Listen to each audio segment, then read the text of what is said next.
Maryam ayat 10 dan 11, kisah keajaiban yang diperoleh oleh Nabi Zakaria alaihissalam dengan Allah anugerahkan untuk beliau anak yang super duper keren luar biasa yang bernama Yahya alaihissalam. Dan salah satu cara Allah Subhanahu wa taala mendidik Nabi Zakaria untuk menjemput keajaiban itu adalah Allah menyuruh Zakaria untuk diam dan mengisi diamnya dengan zikratullah bukratan wa asiyya, mengingat Allah pada waktu pagi dan pada waktu petang. Artinya diisi dengan zikir. Dan waktu itu Nabi Zakaria menurut ulama tafsir, beliau tidak cacat lisannya, benar-benar bisa ngomong.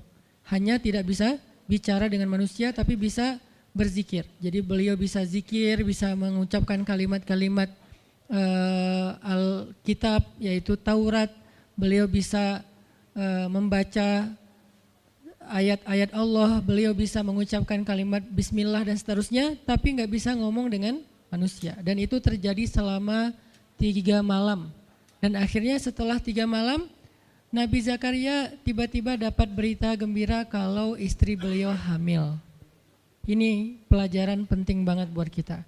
Kalau ini pernah berlaku terjadi kepada Nabi Zakaria, keajaiban dengan cara kayak gini, maka ini juga akan terjadi kepada kita. Itulah alasan kenapa kisah tersebut direkam dalam Al-Quran, supaya dia menjadi pelajaran hudan lil muttaqin. Itu kenapa Allah katakan Al-Quran hudan lil muttaqin, petunjuk bagi orang yang bertakwa, orang yang pengen memperbaiki diri, orang yang pengen dapat solusi. Muttaqin, orang yang pengen wa may yattaqillaha yaj'al lahu makhraja, dapat jalan keluar. Wa yarzuqhu min haitsu la yahtasib, dikasih rezeki yang enggak terduga-duga. Wa may yattaqillaha yaj'al lahu min amrihi yusra, diberikan kemudahan. Wa may yattaqillaha yaj'al lahu yukaffir anhu sayyi'atih, dihapuskan semua dosa. Wa yu'dhim lahu ajra, dikasih reward yang berlipat-lipat. Maka siapa yang pengen dapetin keajaiban-keajaiban orang bertakwa itu, maka jadikanlah Al-Quran sebagai petunjuknya, hudan lil muttaqin. Nah, gimana cara kita jadiin Al-Quran sebagai petunjuk? Jawabannya juga ada di ayat yang sama, la raiba fih, jangan ragukan ayat-ayat Al-Quran, termasuk kisah-kisah yang ada di dalamnya. Sehingga kalau kita benar-benar percaya kisah Nabi Zakaria mendapatkan keajaiban dengan cara diam dan zikir, maka kita coba terapin itu dalam masalah hidup kita, insya Allah kita juga akan mendapatkan keajaiban dan kejutan seperti yang didapatin oleh Nabi Zakaria.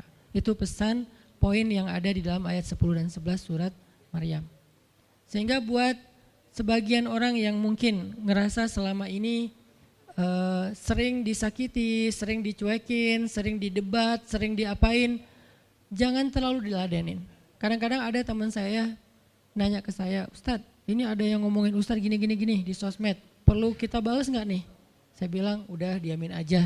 Itu tuh santai, tapi sebetulnya itu ada kayak alasan kenapa saya memilih sikap itu. Bukan karena kayak males ribut, sebetulnya kadang-kadang kan ribut itu kayak nyenengin ya. Kayak olahraga emosi gitu kan. Rame-rame di sosmed itu kayak asik kan, kayak kita nge-game gitu kan. Jadi nge-replay komen-komen orang kayak lucu-lucuan gitu. Saya pernah lihat racial fan-nya bagus juga sih. Ini bukan dalam hal negatif tapi positif, makanya saya sebutnya nama. Rachel itu kan main kemarin ke Australia sama New Zealand. Terus dia lagi foto-foto gitu di sana bareng dengan suaminya. Tiba-tiba ada yang komen, Sel, lo nggak cocok di tempat itu. Tempatnya bagus tapi gara-gara lo jadi kurang bagus gitu. Terus dia jawab, ya gue nggak cocok tapi dompet gue cocok, kata dia. Kadang-kadang perlu digituin juga sih ya, biar paham. Karena kata Ustaz Abdul Somad, sombong kepada orang yang sombong adalah sedekah. Tapi itu mah pilihan. Rachel memilih sikap santuy. Tapi dengan dia guyonin, kalau saya memilih sikap diam aja deh. Karena saya takut kalau saya ngomong malah jadi panjang debatnya. Dan saya merasa nggak mampu untuk selalu membela diri dengan argumen. Karena membela diri dengan argumen kadang-kadang ya kalau bahasa Ustaz Umar Mita, orang yang mencintaimu tidak butuh alasan. Orang yang membencimu tidak akan menerima alasan. Jadi kayak ya udahlah, diamin aja. Ternyata dengan kita diam muncul aja keajaiban. Banyak keajaiban. Jadi benar-benar saya percaya banget diam itu tuh keajaiban. Dan itu berlaku dalam dakwah, berlaku dalam masalah keluarga. Ketika istri lagi ngambek, dia misalnya komen panjang di sosmed, di WhatsApp misalnya, dia kayak misalnya namanya juga lagi ngambek ya, ngomong panjang di WhatsApp. Kalau saya sabar untuk diam, itu tuh beres dengan sendirinya dan akhirnya malah lebih baik. Tapi kalau saya kepancing, jadi kita balas-balesan. Sepanjang hari WhatsAppan terus nggak beres-beres, tapi hasilnya makin lama tuh tangan pegel, hati panas. Karena kayak pengen dia balas apa, oh balesin lagi, balas apa, balesin lagi, terus aja gitu habis energi dan kerasa gitu capeknya tuh luar biasa. Tiba-tiba muka jadi lebih tua gitu kan ya, tiba-tiba berkerut semua, terus warna kulit makin doff gitu. Ini gara-gara efek stres kali ya. Jadi intinya adalah jangan diladenin, diamin aja setelah kita klarifikasi fitnah. Kalau itu berbentuk fitnah, tetap kita butuh tabayun, klarifikasi biar tidak menyebar fitnah. Tapi beres klarifikasi nggak usah diperpanjang. Berapa kali mungkin teman-teman ngelihat, mungkin saya pernah nggak ada apa-apanya sih dibandingkan Ustadz Felix. Kalau beliau lebih pro lah dalam masalah kayak gini. Kalau saya beberapa kali dibully di sosmed, pernah nggak saya ladenin? Hampir nggak pernah. Cuman klarifikasi maksudnya, udah beres, diamin aja, diamin. Sepahit apapun, sepanas apapun kalimatnya, yang kadang-kadang Ustadz nggak baca, penasaran soalnya. Kalau kita diam karena nggak baca, mungkin nggak ada challenge-nya kan. Ini baca, komennya semua sampai ribuan itu satu-satu dibaca tuh. Oh gini ya, bisa gini ya orang ngomong teh. Terus aja dibacain satu-satu. Capek, cari air putih, minum lagi, baca lagi gitu. Terus sampai beres dibaca itu. Mungkin 2 hari lah baru khatam. Saking banyaknya komen. Tapi mencoba lagi belajar, bukan udah jago enggak, sama sekali enggak. Mencoba lagi belajar, bisa enggak setelah udah panas banget, gergetan banget beberapa, udah bisa banget tuh dibalesin, di replay. Jangan deh, ada yang udah di replay panjang, dihapus lagi enggak jadi. Kenapa? Karena masih belajar yakin diam itu keajaiban. Dan selama ini saya ngebuktiin diam itu emang keajaiban. Kenapa? Karena Allah pernah mengisahkan kisah Zakaria dan kisah-kisah yang lain, bagaimana mereka dapetin keajaiban dengan cara diam. Ini yang kita coba pengen rubah sedikit persepsi kita. Enggak selalu bela diri dengan ngomong, kadang kita bela diri itu dengan diam. Enggak selalu kita dapetin keajaiban itu dengan hanya mengandalkan manusia, tapi justru kita dapetin keajaiban saat kita mengandalkan Allah Subhanahu wa taala. Itu tuh dahsyat. Yang kedua, sekarang setelah Nabi Zakaria dapat keajaiban anak yang soleh banget, sampai Allah kisahkan di ayat 13 gimana solehnya dia, 14, 15 dan seterusnya. Sekarang kita baca kisah kedua, yaitu kisah Sayyidah Maryam. Yaitu ada di ayat 26. Cuplikannya ada di ayat 26. Kalau kisah Maryam mah dimulai dari ayat 16 ya. Tapi yang masalah diam itu ada di ayat 26, 27, 28 dan 29. Bismillahirrahmanirrahim. Silakan.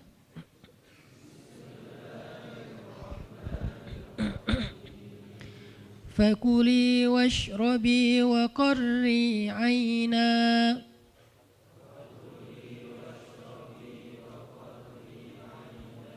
fa imma tarayinna minal bashari ahadan fakuli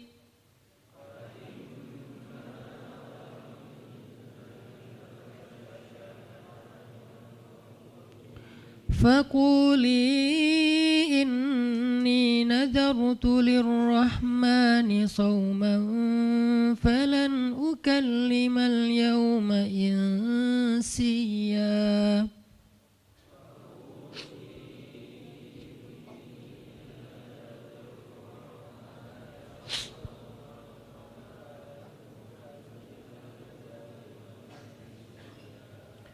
فأتت به قومها تحمله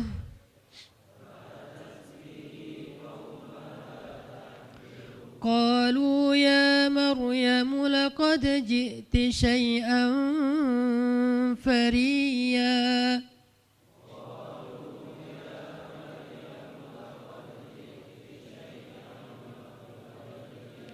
يا أخت هارون ما كان أبوك امرأ سوء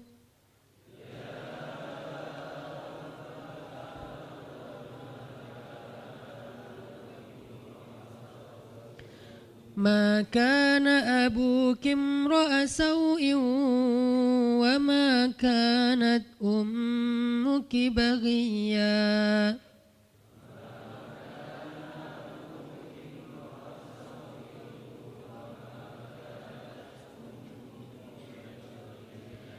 فأشارت إليه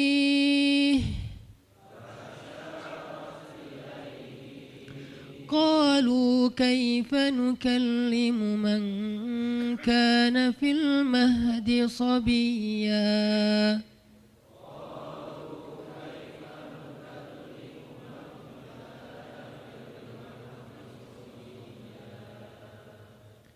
Dan maka makan dan minumlah dan bersenang hatilah engkau wahai Maryam, dan jika engkau bertemu dengan seseorang katakanlah sesungguhnya saya telah berazam untuk berpuasa pada hari ini dan saya tidak akan berbicara dengan manusia pada hari ini. Lalu Maryam pun datang kepada kaumnya sambil menggendong bayinya. Kaumnya berkata, wahai Maryam, engkau datang kepada kami dengan membawa kalau bahasa kita itu pembawa apa istilahnya, sial, apa ya, dengan membawa keburukan. Jadi kayak dianggap pembawa kesialan. Wahai saudari Harun, sesungguhnya ayahmu bukanlah seorang yang nista ataupun pendosa, dan begitu juga dengan ibumu bukanlah perempuan yang hina. Lalu Maryam memberi isyarat, fa'asyarat ilaih, memberi isyarat dengan menunjuk ke arah bayinya. Lalu mereka berkata, bagaimana kami akan berbicara dengan seorang bayi yang masih digendong oleh ibunya, maksudnya masih terlalu kecil. Ini adalah cuplikan adegan Maryam ketika baru pulang kampung. Jadi ceritanya di ayat sebelumnya, ketika kandungan Maryam semakin besar dan enggak bisa disembunyikan dari penglihatan manusia, Maryam pun pergi menjauh ke sebuah tempat yang tidak ada siapa-siapa. Fahamalathu fantabadat bihi makanan qasiyya. Dia menjauh, mengucilkan diri ke tempat yang enggak dilihat oleh siapa-siapa sampai melahirkan. Jadi kurang lebih sekitar 3 bulan 4 bulan Maryam enggak ada di Al-Quds, enggak ada di di Masjidil Aqsa dan sekitarnya. Dia pergi mengasingkan dirinya supaya tidak ada yang menghujat Maryam karena ngelihat perutnya sudah semakin besar dan dia enggak punya suami. Setelah melahirkan, akhirnya Allah perintahkan Maryam untuk pulang. Setelah Allah ngasih makan, minum dan kebahagiaan buat Maryam, fakuli washrobi wa qarri aina, dengan adegan korma yang menjatuhkan buah-buah rutop dan seterusnya, pulanglah Maryam. Nah, Maryam tahu ketika dia pulang dengan membawa bayi, dia pasti akan dihujat, dicela, dicaci maki, dibully oleh kaumnya. Lalu Allah memberi kepada Maryam bekal, gimana cara ngadepin yang kayak gitu-gitu. Kata Allah, kalau kamu ketemu manusia, ketemu orang-orang, ketemu kaummu, bilang ke mereka, saya tidak berdebat hari ini. Saya enggak akan berdebat. Jadi dia tetap bisa ngomong, tapi dia bilang, saya enggak akan berdebat. Saya enggak akan bicara dengan siapapun hari ini, karena saya sudah bernazar untuk diam. Bilang kayak gitu kepada kaummu. Maka fa'atat bihi qaumaha tahmiluh. Maka datanglah Maryam kepada Al-Quds, kepada kota Al-Quds dengan membawa bayinya yang digendong. Datang. Baru dari ujung kota kelihatan Maryam, muncullah orang-orang Bani Israel semuanya rame di pasar-pasar mereka, semuanya menghadang Maryam. Maryam tiba-tiba dihadang di gerbang kota Al-Quds. Enggak boleh masuk kota Al-Quds. Tadinya ada yang satu orang lihat, Maryam, langsung dia datang ke kota, dia umumkan ke semua orang, wahai Bani Israel, perempuan yang hina yang kita cari-cari sekarang sudah datang membawa bayi haramnya, membawa bayi selingkuhnya, membawa bayi hasil zinanya. Akhirnya orang-orang yang ada di Masjidil Aqsa, yang ada di rumah-rumah, yang ada di pasar, semuanya berkumpul di depan gerbang kota. Menghalang Maryam masuk. Kebayang gak perasaan Maryam? Padahal dia itu lahir di situ, dia beribadah di situ, ayahnya orang situ, ulama pula, pamannya nabi pula di situ, tapi dia sekarang dihadang oleh semua penduduk Al-Aqsa, penduduk Al-Quds, Bani Israel. Ketika Maryam mendekat, mereka mengatakan, "Ya Maryam, laqad ji'ti syai'an fariya." Ini bahasa Al-Quran. Kalau aslinya lebih tercela daripada ini, karena ini bahasa Al-Quran yang tinggi, Allah menggunakan bahasa simbolik saja. Yang terjadi, mereka mencela Maryam. Mereka bilang, "Maryam, kamu pembawa sial. Maryam, kamu perempuan hina. Maryam, kamu tukang zina. Maryam, kamu selingkuh. Maryam, kamu ternyata pelakor, segala macam." Kebayang gak seorang perempuan yang mulia dituduh dengan kata-kata kayak gini? Sedih, pengen jawab, pengen bilang, "Saya ini nggak pernah berbuat dosa. Ini nih Allah yang ngasih kepada saya nggak punya suami dan saya diberikan anak yang suci dan segala macam." Enggak. Tanya kepada Zakaria kalau nggak percaya, "Saya punya buktinya," segala macam. Nggak usah, diam aja. Maryam bisa ngomong kalau mau. Maryam, by the way, adalah perempuan secerdas Sayyidah Aisyah. Dia itu kayak Aisyah cerdasnya, kayak Khadijah bijaksananya, kayak Fatimah lembutnya, kayak Asiyah sabarnya. Maryam itu istimewa. Sampai sebagian ulama mengatakan Maryam satu-satunya nabi dari perempuan. Satu-satunya nabi dari golongan perempuan. Sebagian kecil ulama ada yang menyebutkan demikian. Sehingga mereka menyebut Maryam alaihassalam. Saking Maryam ini keren banget, istimewa banget. Tapi jumhur ulama sejarah mengatakan Maryam bukan nabi, tapi dia perempuan solehah, orang soleh, bahkan satu dari 4 perempuan sempurna di muka bumi dan tidak ada yang kelima. Cuman ada 4. Kamula minar rijali katsir, kata Nabi. Laki-laki yang sempurna itu banyak, yaitu para rasul dan para nabi. Walam yakmul minan nisa illa arba'ah, tidak ada perempuan yang sempurna kecuali 4. Asiyah istri Fir'aun, kemudian Maryam anaknya Imran, kemudian Khadijah istri Rasulullah dan Fatimah bintu Rasulullah. Artinya Maryam ini istimewa banget. Dia kalau mau argumen, dalilnya lebih banyak daripada para rabi-rabi Yahudi yang ada di situ. Karena ketika Maryam dulu berkhidmat di Masjid Aqsa, Maryam itu enggak belajar seperti yang lain-lain. Karena kan dulu orang Bani Israel itu paling anti sama cewek ya. Buat mereka perempuan itu kasta kedua. Seolah-olah perempuan itu enggak punya hak yang sama dengan laki-laki. Laki-laki punya hak belajar di Masjid Aqsa, perempuan enggak boleh. Ini kesenjangan gender di masa Bani Israel dulu. Jadi kalau ada yang mau nuduh Islam sebagai tidak memperhatikan masalah gender, dia harusnya baca sejarah. Justru Islam, Al-Quran, Taurat, Injil mengangkat perempuan untuk setara dengan laki-laki. Awalnya perempuan itu hina di masyarakat Bani Israel, dianggap pembawa sial. Sampai masyarakat jahiliyah sebelum Islam datang, apa yang terjadi dengan bayi perempuan? Dibenamkan dalam pasir hidup-hidup, dibunuh, dilempar dari bukit supaya mati langsung seketika. Kenapa? Termasuk Umar pernah membunuh bayi perempuan. Umar radhiyallahu an. Kenapa dia sedih banget? Karena dia ingat masa lalu ketika dia pernah membunuh bayi perempuan. Kenapa mereka membunuh bayi perempuan? Karena dianggap perempuan ini membawa sial. Tapi datang Islam mengubah tradisi itu. Mengubah persepsi publik. Yang tadinya perempuan dianggap hina, dalam Islam dikatakan surga ada di bawah telapak kaki ibu. Muncul harga diri perempuan naik. Apalagi sebaik-baik kalian yang paling baik untuk istrinya dan aku yang paling baik untuk istriku di antara kalian. Muncul lagi hadis, kalau seandainya laki-laki mau bersabar terhadap istrinya, maka harusnya dia bersabar 70 kali sehari kalau dia disakiti oleh istrinya. Yang ke-71 baru dia boleh marah.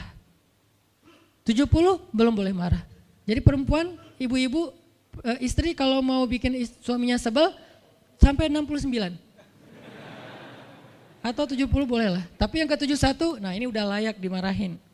Tapi kan gak pernah ada sampai 70 kan. Paling juga 10%-nya lah, 7 kali sehari. Dan itu istiqomah setiap hari. Hari ini kok kamu gini lagi sih, kemarin udah beda hari. Jadi beda hitungannya, 0 lagi mulai dari awal. Tapi nanti ada hadis penyeimbang. Nabi itu kan bijaksana banget. Yang diajarin bukan cewek doang, cowok juga diajarin. Ketika hadisnya supaya memuliakan perempuan ada, nanti ada lagi hadis laki-laki. Seandainya seorang perempuan menjilat luka dan darah dan nanah di tubuh suaminya, itu belum bisa membayar satu saja kebaikan suami kepada dia. Jadi menjilat lukanya aja belum bisa bayar kebaikan, terus ngapain marah-marah coba. Sehingga dua-duanya ada nasihat untuk suami. Kalau istrinya lagi ngambek, namanya juga lagi sedih. Ya udah kamu sabar aja 70 kali. Untuk istri, jangan ngambek karena kalau kalian berbuat baik aja belum bisa bayar kebaikan mereka. Terus gimana dong Ustadz? Ya udah, sekarang solusinya adalah sama-sama mengambil sisi baiknya. Kayak gitu nasihat Nabi. Makanya saya agak kurang setuju kalau khutbah Jumat itu memakai hadis menjilat darah dan nanah. Karena yang dengar suami. Wah bener nih khutbah Jumat, saya senang banget khutbah Jumat hari ini. Pulang-pulang, mah tadi khutbah Jumat keren banget. Nih mah, saya kebenaran aku catat, nih mah gak bisa. Kalau khutbah Jumat pakailah hadis sabar 70 kali. Menasihati suami. Kalau majelis taklimnya ibu-ibu, masalah tadi seandainya saya boleh menyuruh manusia sujud kepada manusia, saya suruh sujud istri kepada suami. Masing-masing ada hadisnya, jangan disilang. Ini gak bijak dalam ceramah, karena harusnya memberi nasihat yang bisa memperbaiki, bukan menambah tuntutan baru. Wah benar nih kalau suami saya dengar, untung harusnya suami saya datang, Ustadz boleh enggak acara selamatan di rumah saya nanti temanya ini gitu. Kalau perlu ngundang Ustadz yang dia kenal, request dulu untuk ngemojokin pasangan, ini enggak bijak. Balik lagi ke cerita tadi, Maryam tuh pintar banget, cerdas banget. Dari kecil dia udah hafal Taurat. Ibarat anak sekarang hafal Quran. Dan lebih sulit ngafal Taurat daripada Quran. Kenapa? Karena bahasa Al-Quran itu sastra banget. Jadi ngafalnya itu kayak ngafal syair. Itu aja udah susah kan? Kebayang gak ngafal Taurat? Lebih sulit lagi tuh. Dan Maryam dari usia di bawah 5 tahun udah khatam Taurat. Udah tahu tafsir Taurat usia 7 tahun. Bahkan saking keren dan pinternya Maryam, kadang-kadang ketika Maryam ngobrolin tentang Taurat sama Zakaria, itu Zakaria sampai geleng-geleng kepala. Maryam, gitu maksudnya, sampai nanya ke Maryam. Gitu om maksudnya. Maryam ngomongnya ke Zakaria udah kayak ngajar gitu. Saking pinternya Maryam. Jadi hadis-hadis Zakaria Maryam hafal. Kan para anbiya tuh punya hadis kan. Hadis Zakaria dihafal oleh Maryam. Tauratnya Musa dihafal oleh Maryam. Kebijaksanaan para nabi dihafal oleh Maryam. Dia dari usia 10 tahun itu udah jadi ulama besar Maryam. Artinya kalau misalnya orang mau berargumen dengan Maryam, dia punya banyak bahan. Dia punya banyak narasi, dia lagian Maryam itu pintar ngomong, tapi Maryam diam.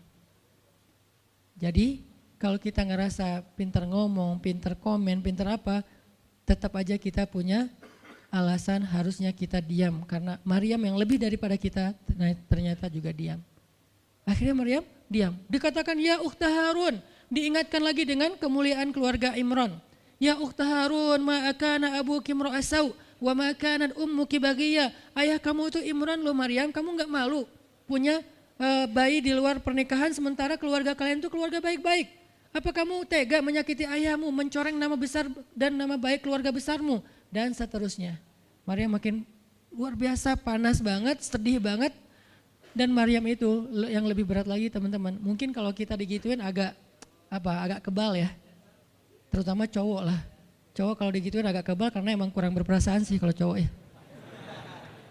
Coba lihat dari angle cewek. Cewek itu lebih peka loh dari kita. Kita mah mungkin lebih mudah lah diam. Diomelin, diam aja. Karena kita kan orangnya agak santuy gitu kan. Kalau cewek itu gak bisa gitu. Makanya lihat angle ini dari angle cewek. Kalau tadi Zakaria, sekarang Maryam. Dan Maryam lebih peka daripada semua cewek yang ada di muka bumi. Lebih perasa lagi daripada perempuan yang ada di muka bumi. Sangat-sangat pemalu. Saking pemalunya ketemu cowok keren, ta'awuz coba. Cewek itu perasaannya lebih dalam daripada kita. Jadi kalau misalnya cewek-cewek, Maryam tuh gak punya, ketemu cowok keren aja dia ta'awuz. Siapa cowok keren yang ditemui Maryam? Jibril. Gabriel loh yang ditemuin. Dan waktu itu Jibril menjelma. Apa? Fatamassalaha basyaron sawiyya. Jibril menjelma sebagai basyaron sawiyya. Allah yang ngomong tuh, cowok keren. Allah yang bilang keren. Kalau kita merasa udah paling keren, menurut Allah biasa-biasa aja. Karena Allah pernah menciptakan Yusuf, Allah pernah menciptakan Muhammad, Allah pernah menciptakan Yahya. Kita merasa paling keren, Allah pernah menciptakan Sarah, perempuan paling keren juga, Aisyah, Fatimah. Jadi buat kita kayak udah kegeeran paling keren se-Bandung gitu kan ya. Menurut Allah mah biasa. Kalau Jibril, Allah sendiri yang bilang dia tuh emang keren. Jibril emang bukan malaikat, tapi kalau ketemu manusia, kecuali para nabi, Jibril itu menjelma sebagai manusia. Supaya tidak terlihat wujud aslinya. Karena gak kuat orang ngelihat wujud aslinya Jibril. Nabi Muhammad aja pertama ngelihat Jibril dengan wujud aslinya pas di Gua Hira itu lari tuh. Takut. Saking ngerinya Jibril tuh. Jangankan manusia, malaikat aja segan sama Jibril. Jibril lewat, malaikat gak berani malaikat. Kenapa saya bilang kok disegani? Allah yang bilang di Al-Quran, dia itu malaikat yang disegani. Dzu mirratin. Dzu mirrah kalau bahasa kita, malaikat yang sangat berwibawa. Sehingga di antara malaikat aja gak ada yang sembarangan bicara sama Jibril. Mau bicara sama Jibril kayak, aduh segan, malu, gitu malaikat. Cuman gak pakai, itu mah Sunda ya. Pokoknya malaikat mah gak berani ngomong sama Jibril saking segannya. Kenapa? Gagah banget wujud aslinya. Ketika dia membentangkan sayapnya, itu sayap menutupi timur dan barat. Jadi matahari, bulan, bintang udah gak kelihatan. Yang kelihatan cuma Jibril dengan keagungannya. Itu belum Allah ya, baru ciptaan Allah. Jibril, salah satu makhluk Allah yang paling agung. Sehingga saking kerennya Jibril, Allah gak menyebutnya dengan nama malaikat. Padahal golongannya malaikat, tapi Allah menyebutnya dengan ruh. Ruhul Quds, roh kudus, yaitu Jibril. Nah ketika ketemu dengan Maryam, Jibril bermisal itu menjelma sebagai basyaran sawiyah, cowok keren banget. Saking kerennya Jibril, Umar aja terkesima ngeliat Jibril. Pernah Jibril datang ngajarin iman, Islam, ihsan kepada Nabi Muhammad, dan Umar ngeliat Jibril terkesima, gak bisa ngomong, diem aja, benar-benar speechless banget nih Umar. Jibril udah pulang, baru Nabi nanya, Umar tahu gak itu siapa? Hah, apa Rasul? Gitu, saking masih kayak terkesima, apa Rasul? Tahu nggak barusan siapa? Siapa ya Rasulullah? Saya nggak kenal orang itu, kok keren banget. Kata Rasul, itulah Jibril. Masya Allah, itu Jibril. Ya Alhamdulillah bisa ngeliat Jibril langsung, tahu gitu tadi. Gitu ya. Kalau bahasa kita mah udah langsung pengen foto-foto kan sama Jibril. Kebayang nggak cowok sekarang lihat Jibril? Baru lihat apa artis Korea aja kita udah kayak gimana kan, BTS atau apa, udah segala macam, udah guling-guling. Udah gigit jari, baru BTS doang. Kadang-kadang gak ngeliat BTS langsung, cuma lihat di TV doang udah aku gak bisa gini, aku gak bisa gitu kan ya. Belum ketemu Jibril loh. Jadi gak ada lah artis sekeren Jibril. Baru Yusuf aja udah pada ngiris tangan, belum malaikat. Sampai ketika cewek-cewek ketemu Yusuf, mereka bilang apa? Ini bukan manusia, ini malaikat. Jadi gantengnya Yusuf tuh bukan ganteng-ganteng apa? Itulah. Ganteng kok hewan gitu kan. Ini ganteng-ganteng malaikat. Belum ada tuh film atau sinetron itu. Yusuf itu ganteng-ganteng ganteng-gantengnya tuh malaikat. Levelnya tuh level malaikat. Jadi kalau ada Jibril, ada Yusuf kayak, nih yang mana Yusuf, mana Jibril ya? Keren dua-duanya. Nah Jibril datang ketemu Maryam bukan di atas panggung rame-rame. Berdua coba, intimate banget kan. Kalau di atas panggung teriak-teriak gak keren lah, biasa aja. Ini tuh berdua, private banget. Di satu ruang kecil, berdua gak ada yang tahu, tiba-tiba Jibril berdiri di depan Maryam, senyum dengan khas senyumnya malaikat yang mematikan gitu. Maryam pas buka mata lagi zikir, ngelihat Jibril depan matanya keren banget, langsung Maryam bilang apa? A'udzubillah. Wibawa banget kan Maryam? A'udzubirrahmani minka in kunta taqiyya. Jadi emang elegan sih orang-orang soleh tuh. Dia langsung nunduk, dia bilang a'udzubirrahmani minka in kunta taqiyya. Aku berlindung kepada Allah yang Maha Rahman. Kenapa ngomongnya Rahman? Karena keren. Kalau enggak keren, a'udzubillah. Karena keren, a'udzubirrahman. Tapi masih ta'awuz, cuman pakainya Rahman karena Allah tuh Maha Pengasih yang udah bikin kamu tuh keren. Diksinya luar biasa ya. Maryam enggak bilang a'udzubillahi minasyaitonirrajim. Enggak, ini enggak layak dibilang syaitan, ini terlalu keren. Jadi nggak bisa auzubillah, auzubirrahman. Berarti Maryam itu pinter. Sampai dia bisa memilih diksi Asmaullahil Husna. Dia nggak pakai diksi Allah, dia pakai diksi Ar-Rahman. Karena yang datang itu wajahnya tuh wajah orang baik, tapi keren. Akhirnya auzubirrahmani minka in kunta taqiyya, kata Maryam. Jibril juga elegan, paham maksud Maryam. Maksudnya kamu siapa? Itu pertanyaannya. Maryam nggak nanya, kamu siapa ya? Enggak gitu. Kan gaya culun-culun kayak caper gitu kan. Kamu siapa ya? Aku ada salah sama kamu. Enggak gitu sih Maryam ngomongnya. Saking elegannya Maryam, dia nanya kamu siapa tapi pakai kalimat zikir. Keren gak sih? Kita kadang-kadang zikir, A'udzubirrahmani minka in kunta taqiyya. Artinya apa Mbak? Sama-sama gak elegan ya. Kalau Maryam sama Jibril dua-duanya elegan. Bahasa orang elegan itu emang banyak kode sih. Jadi kita mah yang polos-polos kayak gini, yang remeh-remeh rempeyek nggak jelas gini, ya nggak akan paham kalau nggak baca tafsir. Makanya kalau mau theater of mind, baca Quran itu pakai tafsir, pakai kisah, baru kita ngerti kondisinya. Oh gitu banget ya, dahsyat banget ya kejadian waktu itu. Jibril datang dengan wujud yang kerennya. Maryam pengen nanya, kamu siapa? Kok tiba-tiba masuk ruangan saya? Tapi bahasanya, A'udzubirrahmani minka in kunta taqiyya. Aku berlindung kepada Allah yang maha baik darimu kalau kamu takut kepada Allah. Maksudnya kamu siapa? Takut gak kamu sama Allah? Baru Jibril mengatakan, saya adalah utusan Allah, berarti malaikat, untuk memberi kabar kepadamu kalau kamu akan punya anak. Baru Maryam melihat, gimana saya punya anak? Ya udah ada obrolan nih. Dan mereka udah biasa aja, oh Jibril saya kira siapa, udahlah gak mungkin. Artinya udah kayak gitu nih kesolehan Maryam. Artinya Maryam itu orang yang sangat peka banget, perasaannya dalam banget. Terus nanti ketika Maryam melahirkan anak, tahu gak kata-kata Maryam apa? Ya laitani mittu qabla hadha wa kuntu nasyam mansiya.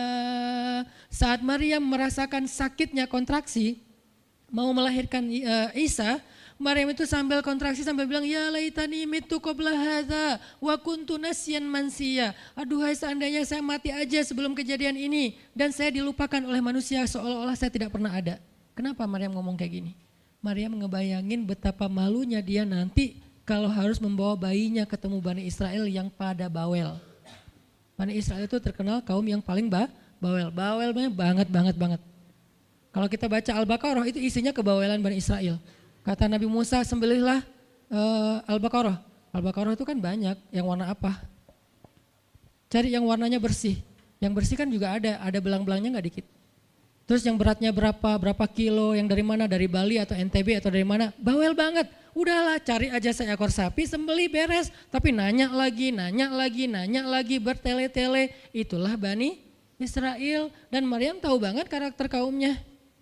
Jangankan dengan fitnah kayak gini nih, ketemu Nabi yang udah menyampaikan hal yang benar aja, itu di debatnya tuh habis-habisan. Apalagi dengan kondisi Maryam, makanya Maryam takut banget, dia nggak kuat menanggung malu. Kalau kita mungkin masih kuat lah nanggung malu, kadang-kadang malah malu-maluin gitu kan.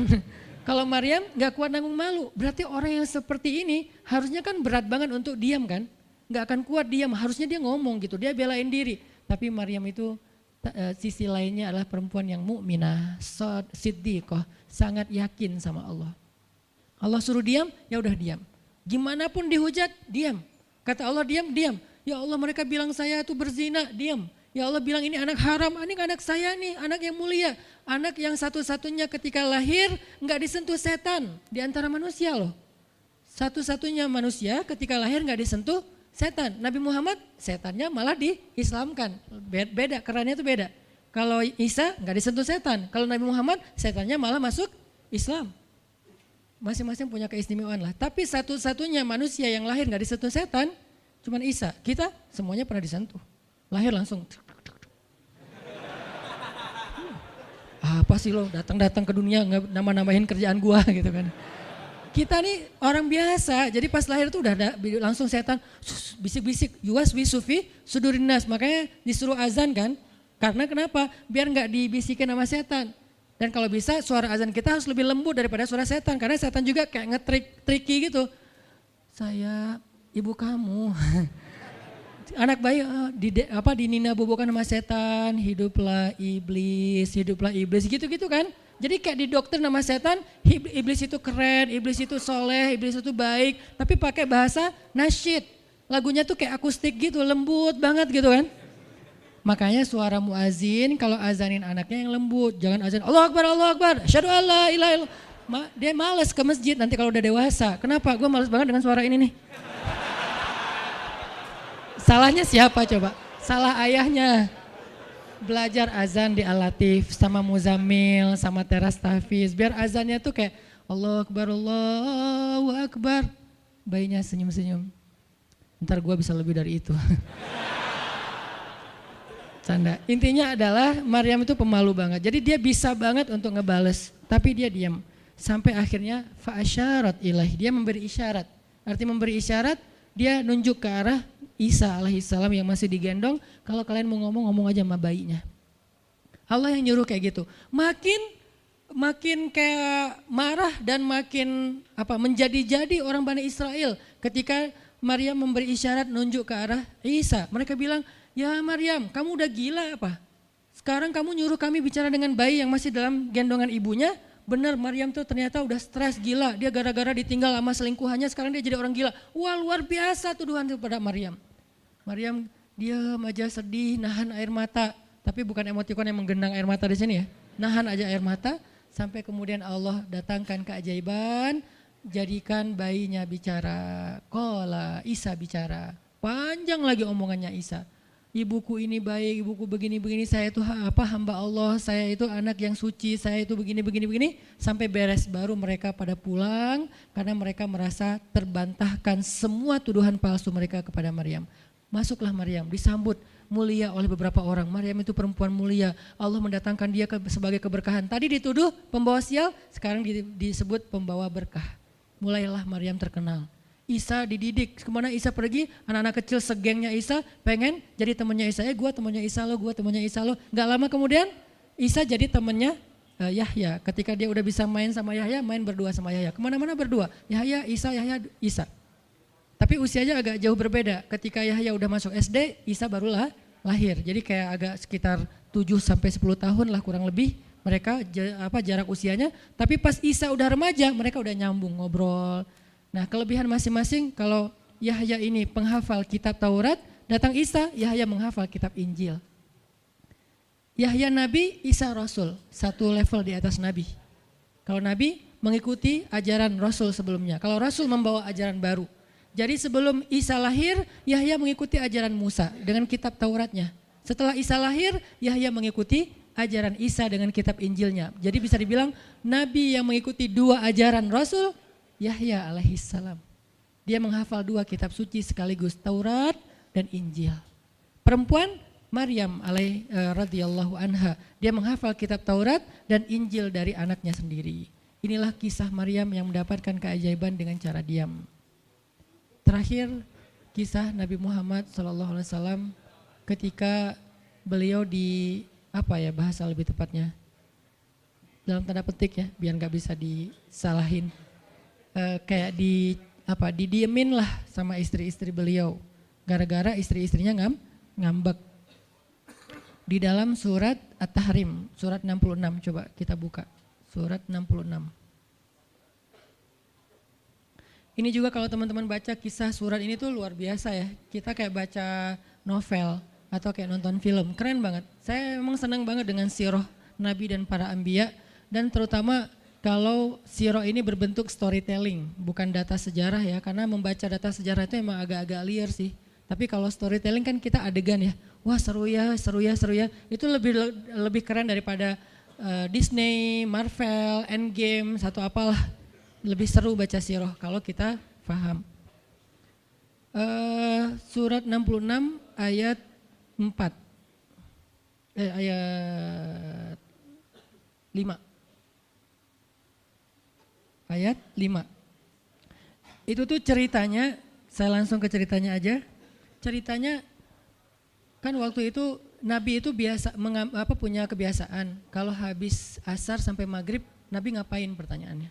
Apa sih yang dilakuin Nabi antara asar dengan maghrib? Ternyata kebiasaan Nabi di hari Jumat di hari-hari biasa antara asar dengan maghrib itu adalah keliling ke rumah-rumah istrinya.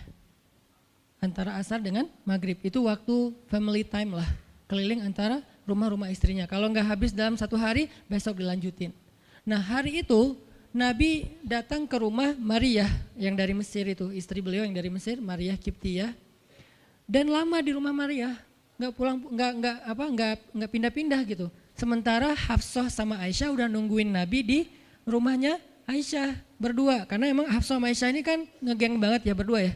Kayak soulmate banget lah, walaupun sama-sama istri Nabi, tapi mereka kayak fair, berdua tuh gak ada masalah. Kalau yang dengan yang lain mereka cemburu. Nungguin di rumah Aisyah. Hafsah, Nabi di rumah siapa sih sekarang? Kata Hafsah, di rumah Maria. Kok lama banget sih di rumah Maria, dikasih makan apa sih? Gak tahu tuh, dari tadi kita tungguin gak datang-datang, kan sesama cewek nih ngobrol. Lama gak datang-datang, menjelang maghrib Nabi baru datang. Aisyah udah agak bete nih, lama banget sih giliran di Maria aja datang lama, di rumah saya gak datang-datang. Begitu Nabi datang, tuh Nabi datang. Diam aja Aisyah sama Hafsah. Assalamualaikum. Waalaikumsalam. Kayak ngambek gitu kan. Kata Nabi, Aisyah kenapa? Hafsah kalian kenapa? Kata Aisyah, ya iyalah sedih. Kok di rumah mereka lama banget dikasih makan apa sih enak ya? Kata Aisyah. Enggak makan apa-apa cuma minum madu. Oh kata Hafsah, pantesan kok bau mulutnya gak enak. Pasti madunya gak benar tuh di sana tuh. Iya gak benar jangan minum madu lagi kata Aisyah. Kata Nabi, ya udah mulai sekarang saya gak akan minum madu lagi.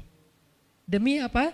Menyenangkan hati Aisyah. Aisyah langsung yes, Nabi gak akan minum madu lagi demi saya. Berarti saya kan istimewa banget. Kenapa bisa istimewa? Karena aslinya Nabi itu hobi banget minum madu. Kayak saya mungkin senang minum kopi. Tapi demi istri, mulai sekarang saya gak akan ngopi lagi. Kan istri saya ngerasa, wah demi aku tuh dia gak mau ngopi lagi. Kan keren kan? Akhirnya Aisyah ngomong ke istri-istri yang lain. Kalian tahu gak? Kata Aisyah. Kayak ngomong di grup gitu kan. Tapi grupnya bukan grup WhatsApp, grup mereka gitu. Kalian tahu gak? Nabi sekarang gak akan minum madu lagi loh. Kenapa? Karena aku. Wah keren ya Aisyah, istimewa banget ya. Sampai Nabi rela gak minum madu. Padahal madu itu baik, Nabi senang juga demi Aisyah. Ya demi aku gitu. Akhirnya Aisyah bahagia. Allah gak ridho. Begitu Nabi ngomong kayak gitu, Allah turunkan ayat pertama surat At-Tahrim. Ya ayuhan Nabi. Jibril langsung turun, ya Rasulullah ada pesan. Ada pesan tuh dari Allah. Kata Rasulullah, pesan apa Jibril? Nih, ya ayuhan Nabi. Lima tuharrimu ma ahallallahu lak tabtaghi mardhata azwajik. Kenapa engkau mengharamkan apa yang Allah sudah halalkan bagimu? Hanya pengen menyenangkan hati istrimu, wahai Rasul. Astagfirullah, salah ngomong saya. Mengharamkan ya Allah halalkan. Astagfirullah ya Allah, mulai sekarang saya akan minum madu lagi. Astagfirullah, maafin saya ya Allah. Jibril balik ke Allah, kasih tahu Nabi akan minum madu lagi. Nabi ngomong ke istri-istrinya, ngumpulin semuanya, kecuali Aisyah. Semuanya dikumpulin. Ada Hafsah di situ.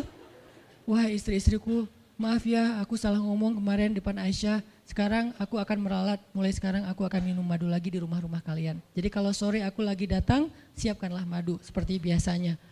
Terus istri-istri Nabi ngerasa, Masya Allah Nabi sekarang minum madu lagi demi kita, gitu kan ya. Kan antara mereka kan saling pengen nunjukin siapa yang paling istimewa kan. Demi kita sekarang Nabi udah minum madu lagi, Nabi sampai meralat kata-katanya.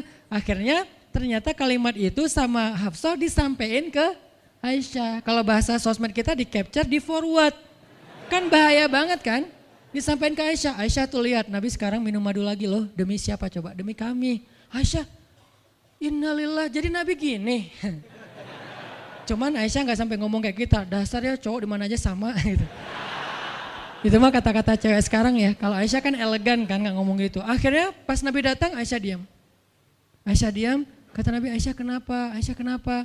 Oh jadi gitu, di belakang ternyata sekarang minum madu lagi. Hah? Nabi langsung datangin sama Jibril. Rasulullah tahu nggak kenapa mereka rame-rame sekarang? Siapa yang ngasih tahu nih ke Aisyah? Jibril ternyata jadi penengah, makanya jangan macam-macam deh sama Nabi.